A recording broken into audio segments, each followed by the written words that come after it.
1 Kings chapter 10. When the Queen of Sheba heard all about the fame of Solomon and his relationship with the Lord, the Bible tells us that she came to visit him and to test Solomon with hard questions. So here's something that's really interesting as we see God bring success and prosperity into the life of Solomon because Solomon was following after God. God would use this success in business to give him an opportunity to share about God with others around him. You say, let's bring this forward to today, practical application to your life and to my life. There are times when God will bless you in an area of your life, not just to bless you because he loves you, but to prepare you or equip you with an opportunity to share about God who brought the blessings into your life. And so we see an instance of this taking place where God had so blessed Solomon with wisdom and riches that people from other nations heard of it. And the Queen of Sheba says, I have to come visit. I have to come check this out. And so the Bible says that she travels to come meet him. Arriving at Jerusalem with a very great caravan, with camels carrying spices, large quantities of gold and precious stones, she came to Solomon and talked with him about all that she had on her mind. The Bible tells us that Solomon answered all of her questions. Nothing was too hard for the king to explain to her.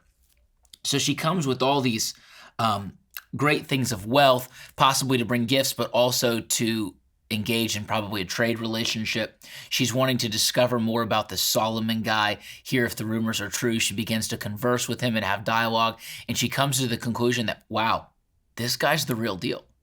There's something different about this guy. It's like the rumors that I heard. Normally I'm underwhelmed. Actually, I've come and I'm overwhelmed.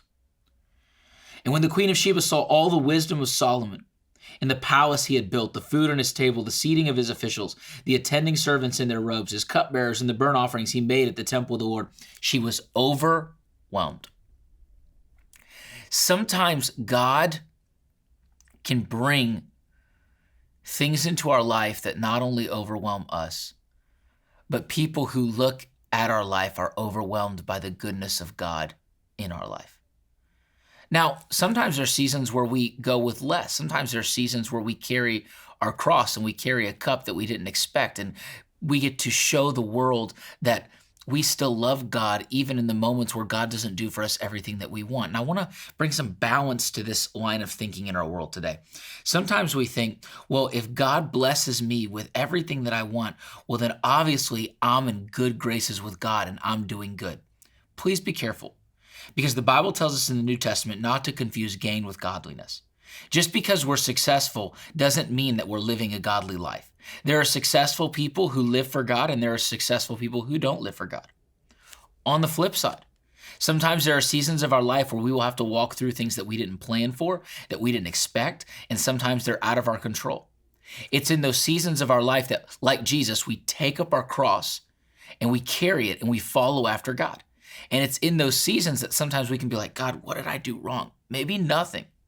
Maybe we did do something to cause it, but sometimes it's nothing. Sometimes God just presents us opportunities to witness in ways that we don't expect or we didn't think. It just so happens that in the story, Solomon is given the opportunity to witness through his wealth and success. In your life and in my life, there are always opportunities God is bringing in front of us. Sometimes it's through our hobbies and passions. Sometimes it's through the workplace. God is presenting us opportunities. Personally, in my life, I enjoy engaging in jiu-jitsu. It's a type of grappling submission sport. And it's something that I do for physical conditioning. I also like to go golf with my friends. In both of those environments, whether it be golfing or it be jiu-jitsu, God presents me the opportunity to share Jesus, to both represent and present Jesus. Some of you, it might be in the business world. It might be in the workplace. I'm a pastor. Everyone that I work with is saved. But in your world, maybe the people that you work with aren't saved. And just like God brought the Queen of Sheba to Solomon, God will bring people to you. And this is my prayer for us, that when people are around us, they would be overwhelmed, not by what we have, not by us, but by God at work in our life. Verse 6. She said to the king, the report I heard in my own country about your achievements and your wisdom is true. But I did not believe these things until I came and saw with my own eyes. Indeed, not even half was told me. In wisdom and wealth, you have far exceeded the report I had. Some people, they just have to see it with their own eyes. They don't believe what God says, and they need to see the goodness of God with their own eyes to believe. And that's how God shows himself mighty in your life and in mine. People see God through our life, and they're drawn not to us, but to Christ in us. Verse 8. Oh, how happy your people must be. How happy your officials who continually stand before you and hear your wisdom. Praise be to the Lord your God, who has delighted in you and placed you on the throne of Israel because of the Lord's eternal love for Israel. He has made you king to maintain justice and righteousness. Because God loves his people, he's positioned you in leadership. And she gave the king 120 talents of gold, large quantities of spices and precious stones. Never again were so many spices brought in as those the Queen of Sheba gave to Solomon. For Hiram's ships brought gold from Ophir, and from there they brought great cargoes of almgud wood. I don't know, some kind of wood that I cannot pronounce, and precious stones. The king used the almug wood to make supports for the temple of the Lord and for the royal palace, and to make harps and lyres for the musicians. So much almug wood has never been imported or seen since that day. Verse 13, and King Solomon gave the Queen of Sheba all she desired and asked for, besides what he had given her out of his royal bounty. Then she left and returned with her retinue to her own country. The Bible teaches us that she spent time with Solomon, that she learned from Solomon, but she got to see the hand of God on Solomon's life. I don't know where it went from there with her. I don't know if she took the goodness of God back to her nation. I don't know if she turned to the Lord or believed in the Lord. But I do know this. God gave Solomon an opportunity to share with her about the Lord. And in your life and in my life, our responsibility is to share with people about Jesus. Whether or not they accept Jesus is their choice. But it's our responsibility to show Jesus to the people around us. Verse 14 through 29 will finish out this chapter. It basically talks about all of Solomon's wealth, all of Solomon's achievements. So we're going to read through that real quick. The weight of the gold that Solomon received yearly was 666 talents. That is a lot. Probably about 50,000 pounds, give or take, of gold. Not including the revenues from merchants and traders and from all the Arabian kings and the governors of the territories. For King Solomon made 200 large shields of hammered gold. 600 shekels of gold went into each shield. He also made 300 small shields of hammered gold with 3 minas of gold in each shield. The king put them in the palace of the forest of Lebanon. Then the king made a great throne covered with ivory and overlaid with fine gold. The throne had 6 steps, and its back had a rounded top. On both sides of the seats were armrests with a lion standing beside each of them. 12 lions stood on the 6 steps, one at each end of each step. Nothing like it had ever been made for any other kingdom. All of King Solomon's goblets were gold because silver and bronze were so last century. He just only drank from gold cups. He was that wealthy. He did not have to settle for anything. And all the household articles in the palace of the forest of Lebanon were pure gold.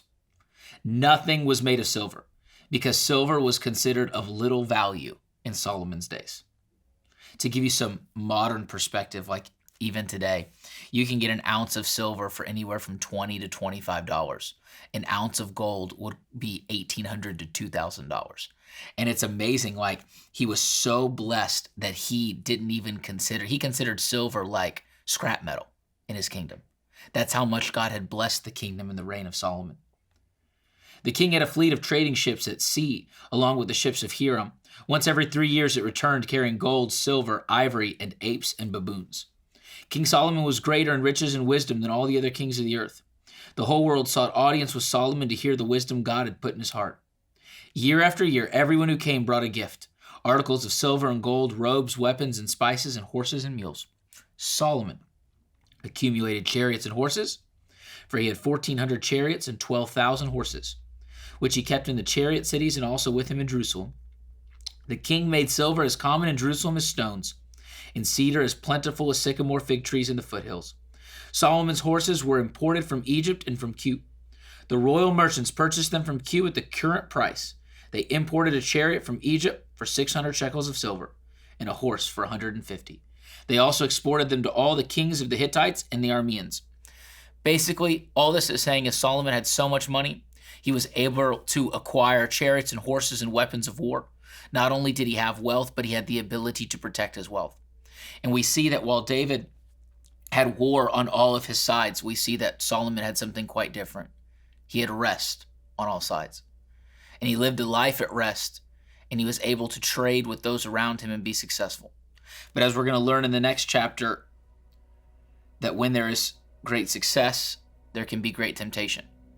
And for us, as we apply it to our life, we need to walk in wisdom so that we don't allow the world to infect us and we begin to look to the world rather than to the Word. Be blessed today.